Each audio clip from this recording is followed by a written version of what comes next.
I want to ask you about Conor McGregor. Since the last time we spoke, Luke, he gets a boxing license from the state of California. What's this all about? Yeah, this is it's hard to say exactly with Conor McGregor because sometimes I'm not even sure he knows. But from what we can tell, look, here's the truth about it. They've given boxing licenses for I think it's like 120 bucks, 130 bucks to like a 60-year-old grandmother. That's not a joke or exaggeration. That's a real thing. So like getting a boxing license in California, it's not like getting into Harvard Law or something. It's a fairly low bar.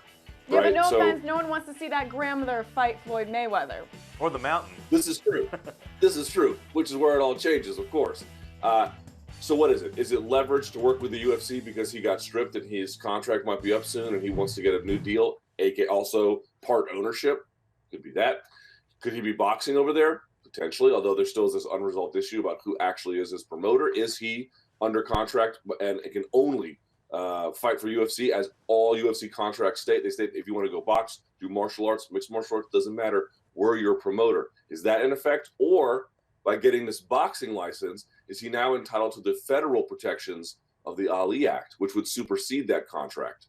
So we don't really know what the answer is. And frankly, my hunch is the answer is a court would have to tell us. Does Conor McGregor want to go to court with the UFC to go box when Mayweather doesn't even fight in California? I have my doubts. All right, well, in the meantime, he's supposed to play a role in Game of Thrones. We'll wait to see if that actually happens, but let's play a hypothetical situation. If he does play a character on Game of Thrones, let's say a current one, which one would you relate him to the most? Well, you put me on the spot with this one. You know what's funny? Okay, so I'm a casual Game of Thrones fan. Okay. And it would be fitting because I mean you couldn't resurrect him, but this is the one that calls out to me the most. Mm-hmm. Do you remember the guy that the mountain crushed his head? Do you remember that? Oh yeah. Yes, he was super flamboyant, and he was waving around his stick, and he was making the mountain miss, and he kills the mountain, and then finally the mountain just crushes his head like a grape. I cannot remember his name. I'm a very casual fan. Was that the Prince of Dorne? I don't remember. I believe you might be right. Yeah. I cannot remember his name. Someone's watching this right now, pulling their hair out about what a loser I am for not knowing his name. But nevertheless, apparently they're going to cast him in a villainous role.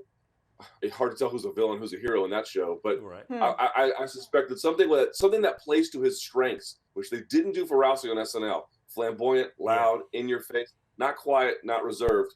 That's the kind of role that Conor McGregor needs. Okay. I bet Tyron Woodley would love to see Conor McGregor's head squeezed like a grape and crushed like that based on his Twitter account.